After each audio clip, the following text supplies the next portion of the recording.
the Biden administration, Blinken, Milley, Austin, Whited, Ball. Unfortunately, there's more. That's just the ones that I'm focused on at this moment. Incompetent, cowards, evil. Some are a few of those, some are all of those.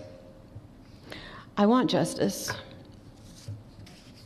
I want accountability. Why would they just not say, oh, we made a mistake, our plan was wrong, I'm so sorry. You know, that would have been something. You know, I understand war is hell. I understand that. But no, we didn't get that. Staff Sergeant Taylor Hoover, Staff Sergeant Ryan Christian Knaus, Sergeant Nicole G., Sergeant Johanny Rosario Picardo, Corporal Humberto Sanchez, Corporal Hunter Lopez, Corporal William Deegan Page, Lance Corporal David Lee Espinosa, Lance Corporal Riley J. McCullum, Lance Corporal Dylan R. Marola, Lance Corporal Kareem M. Nakui, Lance Corporal Jared M. Schmitz, Corpsman Maxton W. Soviak. They deserve justice.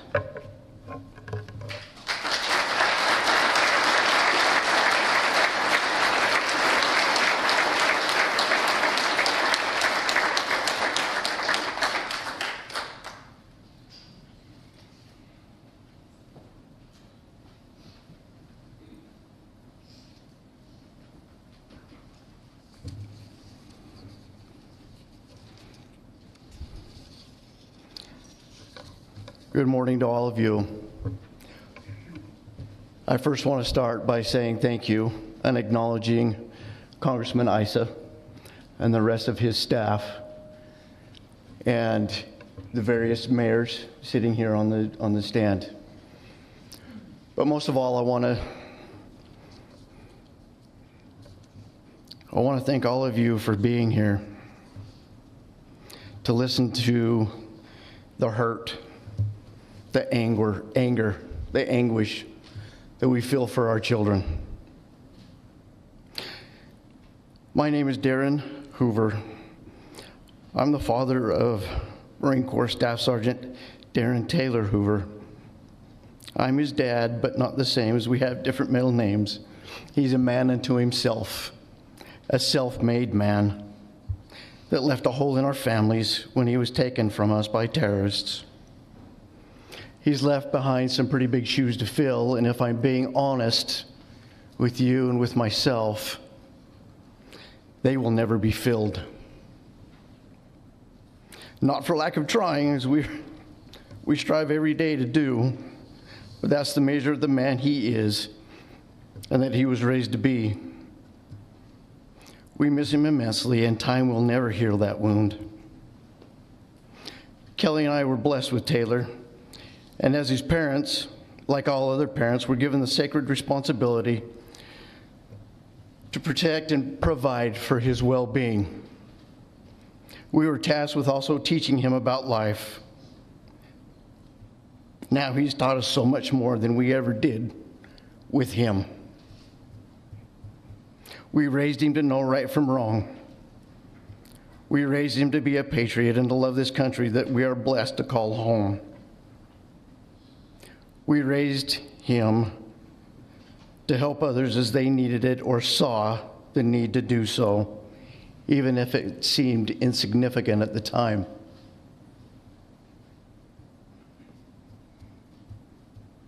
We never know the hearts that we're able to touch with just a kind word or a helping hand up. Taylor is the poster child for being a loving and caring human, and took that responsibility to a whole other level. This compassionate and caring man was always looking out for others, but especially his Marines. If someone came to him and asked him a question of him that he didn't know, he would research the answer so that he could give the correct information back, and also expected that from his Marines. This compassion and caring was put to paper by his lieutenant at the time of his death, Lieutenant Byrd, and is as follows. It's called the grown-ass man. My number one rule. Taylor would ask this question to his Marines at least once a week, and you could always count on it being asked on a Friday afternoon before the Marines were released for the weekend. And always without fail, Taylor would point to one of the Marines in the formation, and he would answer back, "Be a grown-ass man." Taylor would reply, "Exactly." And with that, the Marines would go on and enjoy their weekend. It was part of our weekly rituals that we had, and this was always the last thing the guys were told before we left for the weekend or the week. Back on a Friday in February, we had a whole group of young Marines who had just joined our platoon a few days earlier. All of them were 18 or 19-year-olds and had just graduated high school approximately 8 months before that. When it came time for Taylor to ask his weekly question, he pointed to one of our brand new Marines and said, as he did every Friday, "What's my number one rule?" Lo and behold, this poor young kid did not know the answer, as this was his first Friday with the platoon. And as you can imagine, I don't know, Staff Sergeant. And this kid said this in a voice that was barely audible and full of fear as he looked down at the ground. At this point, everybody in the platoon is silent, and no one is really sure what is about to happen. Even the more senior Marines had a look of hesitation on their faces. You could see them trying to calculate what Taylor was going to do next. This was the first time this had ever happened, and I myself was pretty curious to see how this was going to turn out. "Well, you know what? Today's your lucky day," said Taylor. "We're going to give you the answer to this. Hey, Sergeant Tree, can you tell this young Marine what my number one rule is?" "Your number one rule is to be a grown-ass," said Sergeant Tree in a loud, booming voice, so that everyone, especially the new junior Marines, could be sure to hear. "Exactly. Now I'll tell you what, I'll give you another chance," said Taylor to the now clearly flustered young Marine. "What do you think I mean by that?" And once again, in the most quiet voice that a human could possibly emit, this poor young kid goes, "I don't know, Staff Sergeant." "I figured that," said Taylor. "So let me tell you. Being a grown-ass man means that you will always look out for the Marines that you see around you, because they will always look out for you. If you see someone needs help, go over and ask them what you can do to help them. If you need help with anything, you need to be mature enough to ask for help. Being a grown-ass mistake, that you will own up to it and then work to correct it. It means that if you have to think twice about doing something, then you probably shouldn't do it. If you make a mistake, it's okay because no one is perfect. We will still stand by you and support you, but a grown-ass man. But understand this, you as a grown-ass, no such thing as a mistake when it comes to morality. You are well aware of what things like lying or stealing that are wrong, and those in fact are not mistakes. Those are conscious decisions that you as a grown-ass man are not allowed to make. Does that make sense? "It does, Staff Sergeant," said this young Marine, though not in a quivering whisper as he'd been speaking, but in a tone that was filled with confidence and respect. Taylor was the big brother and the father figure that so many young Marines never had. A lot of them had come to us from broken homes or had been raised by their grandmothers or other family members. It wasn't that they hadn't been taught what was right from wrong. It was that some of them had just never had a father figure that truly cared for them. Taylor was exactly that person. There was never a time when he was not acting in a way that should not be emulated. He would never hesitate to pull a Marine, regardless of rank, and pull them to the side and ask him how things were going if he had the slightest inclination that there was something bothering him. There are so many young men that Taylor took the time to mentor, to coach, to listen to when he saw that they were going through something or just needed someone to confide in. And I can say with the fullest confidence that there are countless young men who have become not just better Marines, but better fathers, husbands, sons, and friends because of the influence that he had on them. The loss of Taylor is a void that simply cannot be filled. I want to assure everyone that Taylor will forever live on and that his impact will live on through those that he considered his brothers. When new Marines check in, they will hear the stories, not on just his heroic actions, but they will come to embody the values that he stood for. And just like those he directly led, they will as well go on to better men because of it.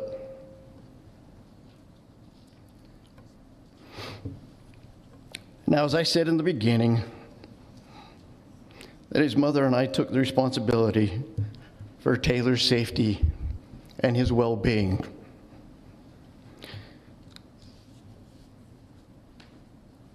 And in that day in September, we transferred that responsibility to the Marine Corps, the Department of Defense, and the others in the various administration since he joined the Marine Corps 11 years before his death. The most recent administration, Department of Defense, and the Marine Corps did not uphold their end of that contract. I know there are those that will say that Taylor and his brothers in arms signed on the dotted line and knew the consequences that could occur, as we have been at war for 20 years. And they would be correct. But this didn't need to happen in the manner that it did. And for those who had power over our military, know that they made a conscious decision that led to the chaotic and frantic withdrawal from Afghanistan. For the Secretary of Defense, General Austin, the head of the Joint Chiefs of Staff, General Milley, to say that they're satisfied with the withdrawal of our troops is nothing short of disgusting and ignorant. Retired Marine Corps General McKenzie can be included in this as well, as these were his Marines, and he should have known better. With all of these generals having approximately 90 years of experience combined, and to come up with the plan that they attempted to carry out is despicable. And to say to Congress that they thought it was a good withdrawal are sorely, sorely mistaken. Then to have individuals like John Kirby come in and say that he did not see from the chaos from his perch is both tone deaf and ignorant.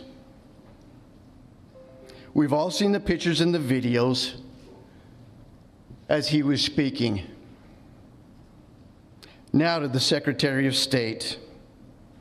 Our kids were not trained extensively on what to look for when looking for the green cards, the passports, and the other pieces of paper that were needed to get out of that country, and to assist our Americans that were there, our allies.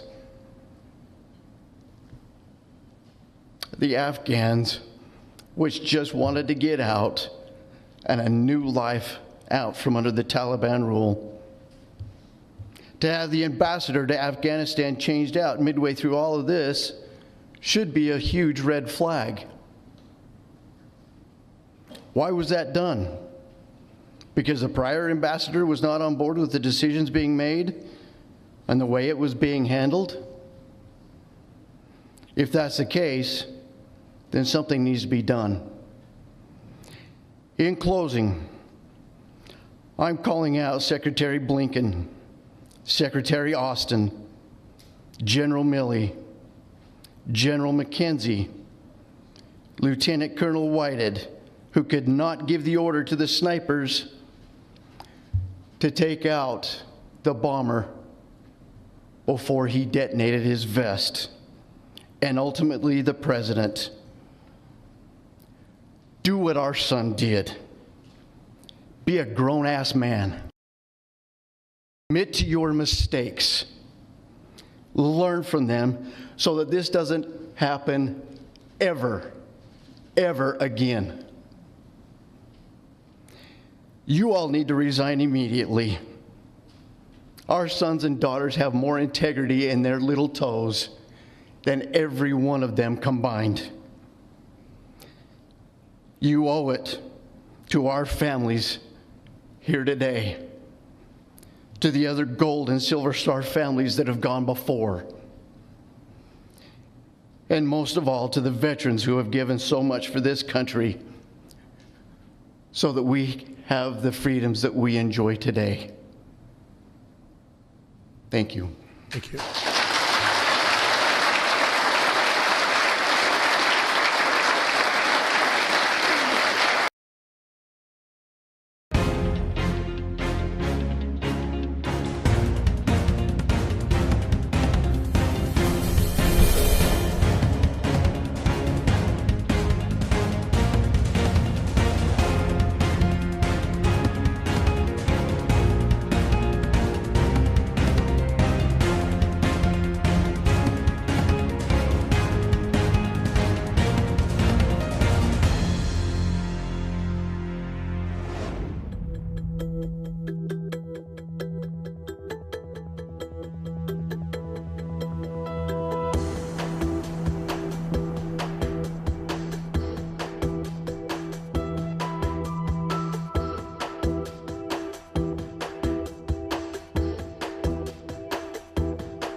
Afghanistan. She's holding an infant, and she posted with that, "I love my job." She's in the middle of the most horrific conditions I've ever witnessed in my life, and she is proudly serving her country and loving her job, doing 100%. She held nothing back. She strived to be the best she could, and she encouraged everybody in her life to do the same in their own way. My son was an active duty Marine at the time of her death also. They were a Marine couple stationed at Lejeune in North Carolina. I'm very proud of my son. As God has seen fit sometimes in my life, He put us together on the day He was notified. And we left the next day to Dover Air Force Base for what I now know is called a dignified transfer. I can't even begin to piece together the words that would convey to you the devastation that her murder has brought to our family. When your child is murdered, you feel like there is no justice, and you question your very existence.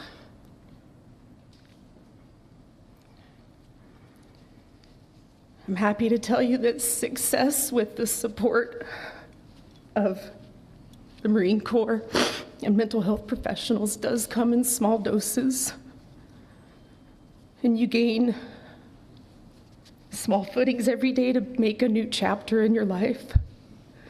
We're grateful, so very grateful for people like yourselves and the Americans who want to hear our children's stories.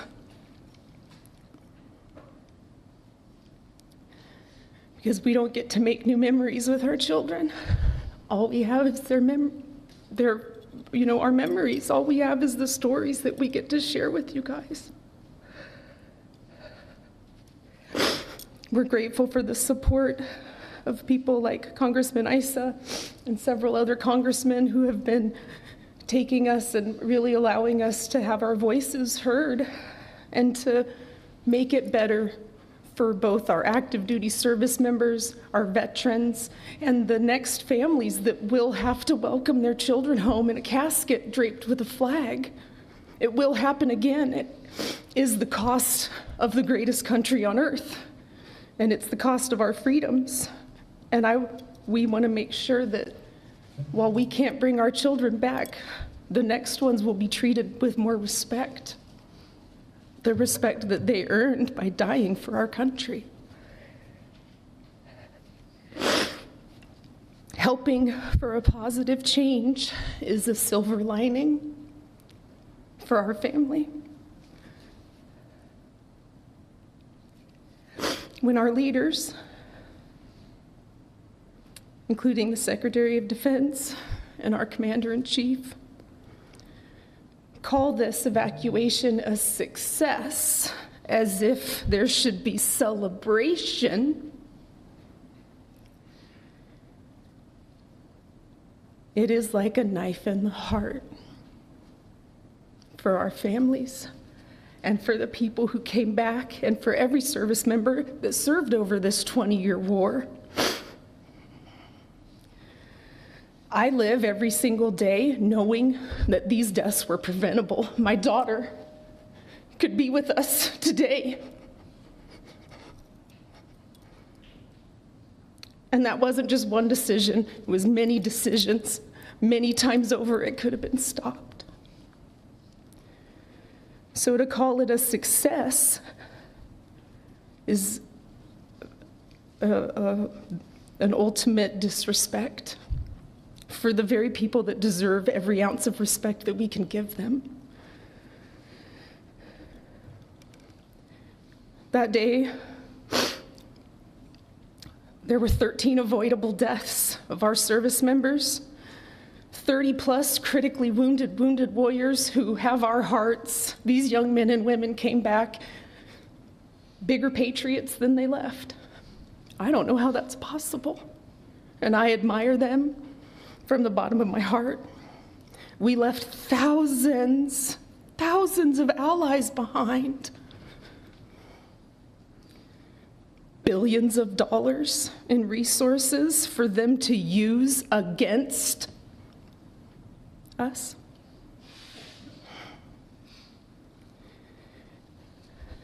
This was not a success.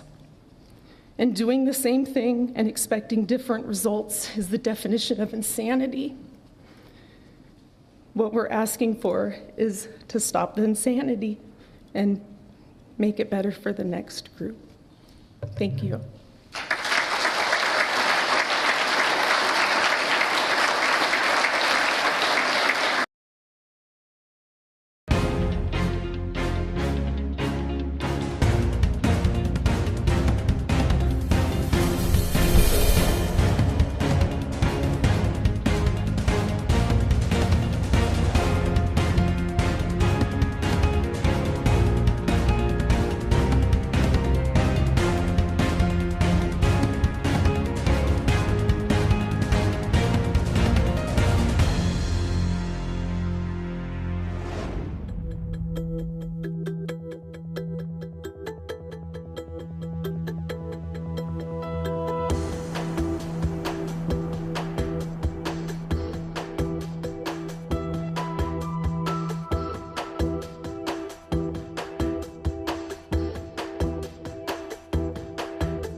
There were no American casualties.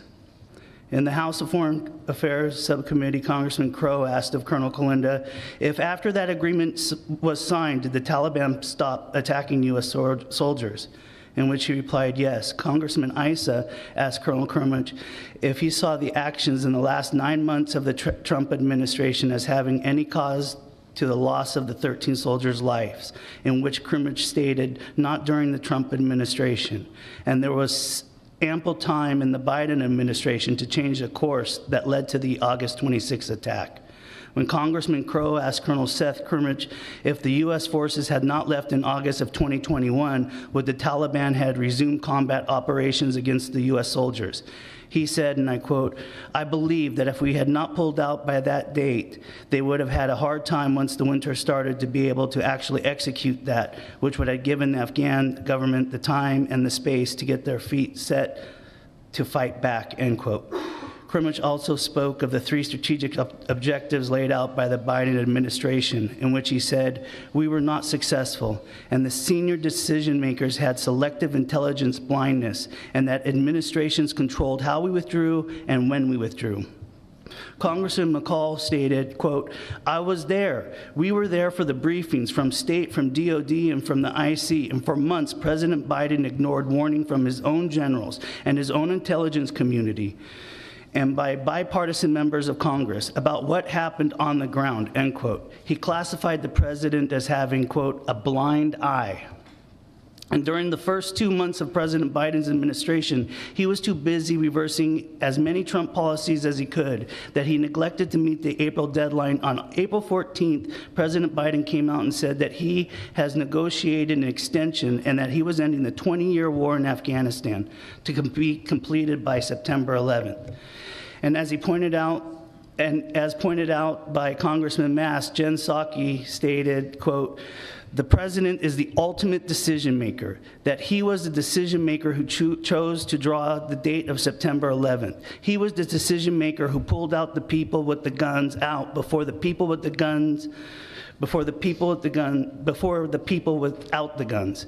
The decision maker who collapsed the operations to Kaya Airport, it was Joe Biden, the ultimate decision maker, and that none of these decisions were in the Doha Agreement, end quote. Congressman Waltz asked Krumich, did President Biden ignore the advice of 3 4-star generals, in which he replied, yes. Well, of course he did. There are interviews in which he prided himself on being tough with generals, and that Afghanistan had a diplomatic solution, not a military solution, and this explains why the state chose Kaya instead of Bagram. That is why they left only 113 men. Colonel Sergeant Major said, quote, the defensibility of Bagram was exponentially greater, end quote, and that 2,000 soldiers can completely man Bagram, and 2,500 soldiers were left in country when President Trump left office. He understood that some of the embassy felt that the Taliban would not advance and that a NEO would not be necessary. June 14th, he was given the order to close Bagram by July 4th, 2021. Kaya was to remain open as a quick reaction force to the embassy, which was 4 miles away. All talks of conducting a NEO ceased, which was against the law. Colonel Sergeant Major Smith said that he closed Bagram on July 2nd, and the Taliban controlled 50% of Afghanistan with 113 American soldiers left in country from 10th Mountain Division. Congressman Waltz also stated that not a single official has resigned, been relieved, been court-martialed, or even laterally transferred.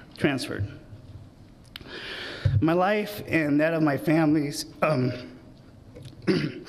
has been on pause since the early morning of August 26, 2021.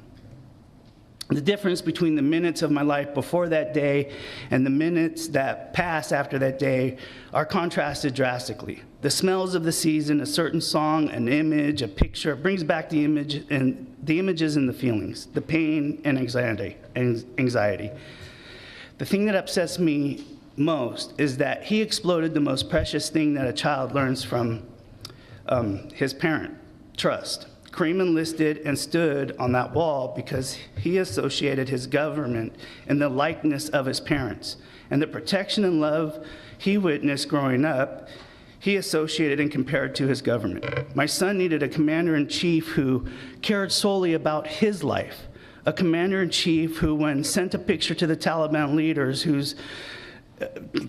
leader's house and asked him, "Why do you send me a picture of my house?" replied, "You have to figure that out, Abdul."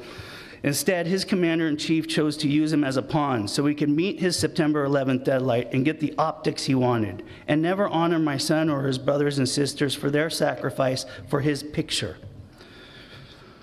There was something I'd like to do with Kareem. When he would leave to go...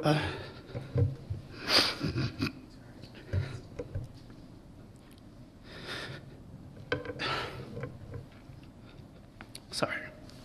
When he would leave to go back to Camp Pendleton, he would tell me, "Goodbye, I love you." I would be on the other end of the house, far away, and I would wait to hear the door creak because of the hinge, the front door. And as soon as I heard that, I would yell as loud as I could his name, "Kareem!" And this was to pay homage to every father-son movie ever made. You know, I would yell, and in his little voice, "Yeah."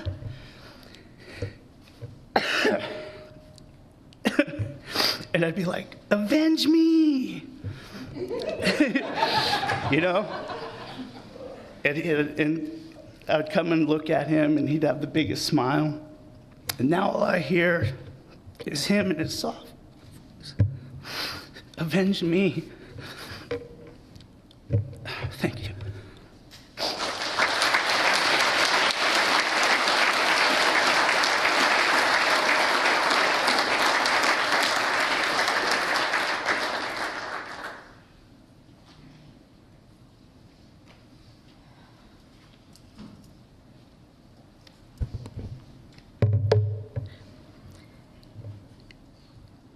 Good morning. My name is Cheryl Rex. I am the mother of Lance Corporal Dylan Marola. I want to thank Congressman Issa and all the dignitaries that are present today so that I may have this opportunity to speak publicly for the first time since the botched and chaotic withdrawal from Afghanistan, which took the life of my son and 12 other service members, 170 Afghan civilians, and left hundreds wounded. I am seeking answers to my many questions that have gone unanswered since August 26, 2021. Dylan was on his first deployment to Jordan when the withdrawal from Afghanistan began. That quickly turned into an evacuation of our Afghan allies and civilians, when he and his battalion were then redirected to assist in this process. My son was only 20 years old. It begins with the moment when I saw 2 uniformed Marines awaiting my arrival to inform me that my son had been identified as one of the 13 service members that had been killed at Abbey Gate during Operation Freedom Sentinel, also known as Operation Enduring Freedom. I was told to pack an overnight bag and be ready to go to Delaware for a dignified transfer to receive my son's body. Myself and the other families of our 13 were awaiting for the plane arrival to the United States. When Joe Biden, our elected president, entered the room, when he approached me, his words to me were, my wife Jill and I know how you feel. We lost our son as well and brought him home in a flag-draped coffin." My heart started beating faster, and I started shaking, knowing that their son died from cancer and they were able to be by his side. Also wondering how someone could honestly, be so heartless to say he knew how I felt a little over 24 hours and learning of my son's death. After this encounter, I have never had any personal correspondence, nor has my son been honored or his name spoken by this commander-in-chief or his administration on what I feel is because of their failures and poor planning to exit our troops from Afghanistan. I returned home, and the following days, I started to receive phone calls from Dylan's commanding officers, which leads me to a conversation I had stated, "Ma'am, we decided to hold Abbey Gate open for just one more hour in hopes to save a few more lives, knowing that the imminent attack was approaching the gate. That statement is ingrained inside my brain, knowing that if they had closed the gate, my son would be alive today. I have wondered who gave that order to hold that gate open for one more hour, and for whom. Within the following weeks, Dillon's battalion began returning to Camp Pendleton, is when Marines had the opportunity to reach out to the families. I was very fortunate that I lived close enough to the base that several of the Marines came to visit me and began telling me their stories. Every story being told coincided that Abbey Gate was ambushed and was a complex attack, not just a single suicide bombing, which was being reported on news outlets. I had spent the first couple of weeks wondering if my son's remains were not going to be intact, to learning that my son had suffered injuries and had been medically treated and his body was viewable. Whatever ounce of comfort that may have brought me, I knew I would be able to see my son one last time. I laid Dillon to rest, witnessing thousands of people from across our country offering their condolences and support, and again, nothing was brought forth from anyone in our current administration. The anger I held inside on how our 13 kids were not being recognized nationally was becoming prominent. How could so many people pay their respects, but nothing at all from the President of the United States on something he had conducted? My social media accounts started receiving little to no attention, and my son's name seemed to be slowly not being recognized. I knew then that I was being targeted and shut down publicly by media outlets. I could hardly search anything that had to do with Afghanistan when just a month ago, our situation was everywhere. How could a worldwide event, quoted the largest evacuation in American history, just disappear? When failures are made, those who are involved in those failures want it to be forgotten. And that's what I felt was happening by our current leadership. Those Marines who had poured their hearts out to me and had been by my side grieving over their experiences, their stories were beginning to change. I knew they were being told they couldn't speak about their experiences any longer. On January 19th, 2022, a colonel and his JAG briefed me on the after-action report of what was supposed to be the truth and facts of what happened at Abbey Gate. During this brief, it was explained to me where my son's location had been during the time of the attack, and also his wounds in accordance with his autopsy report. That is when I personally confirmed to myself that everything, even the way my son died, was being covered up. I was being given false information. While this colonel was describing Dillon's wounds, he was describing the report as intended towards a right-handed person. My son's personal trait was that he was left-handed. So when I questioned how could my son obtain wounds on the opposite side of his body that he was illustrating, he couldn't respond, leading the conversation to the JAG to change the subject.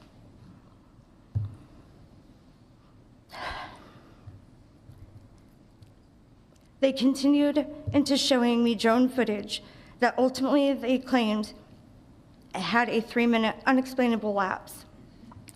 This colonel told me, "Ma'am, you wouldn't want to see it anyways." I had already seen my son's lifeless body and laid him to rest. Who was this colonel to make a decision what I was capable of watching? Afghanistan was no longer being spoken about, and nothing seemed to be available anymore while I was continuing my search for answers. I was starting to feel defeated as to not being able to find anything. I felt I needed to find some kind of proof that would show that the people, these Marines, were not lying about their stories and possibly bring some acknowledgement back into the public eye. Days turned into weeks, weeks turned into a couple of months. As the 1-year mark approached, I knew in my heart that my son and our 13 were not going to be honored or spoken more than just a small new community that we were circulating in. But in my head, I kept thinking, maybe, just maybe, their names would be spoken on national TV or even just anything to honor their sacrifices, and people would remember them. As a mother of 2 Marines, I hold a different perspective of honor. It wouldn't have taken much effort to say their names and hold a moment of silence on this date. I wasn't surprised one bit when nothing was said for them. Every day I had just hoped and prayed that people wouldn't forget this withdrawal, being that U.S. troops had spent the past 20 years defending and protecting the Afghan civilians.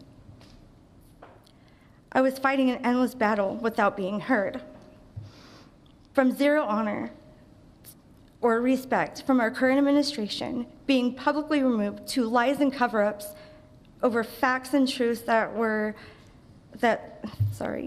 there was zero accountability and no real evidence provided, or any honest information was being given to me. Months following, a couple of veteran Marines contacted me asking if I knew about the upcoming congressional hearings that would start to take place. I started to think, is this true? Maybe we could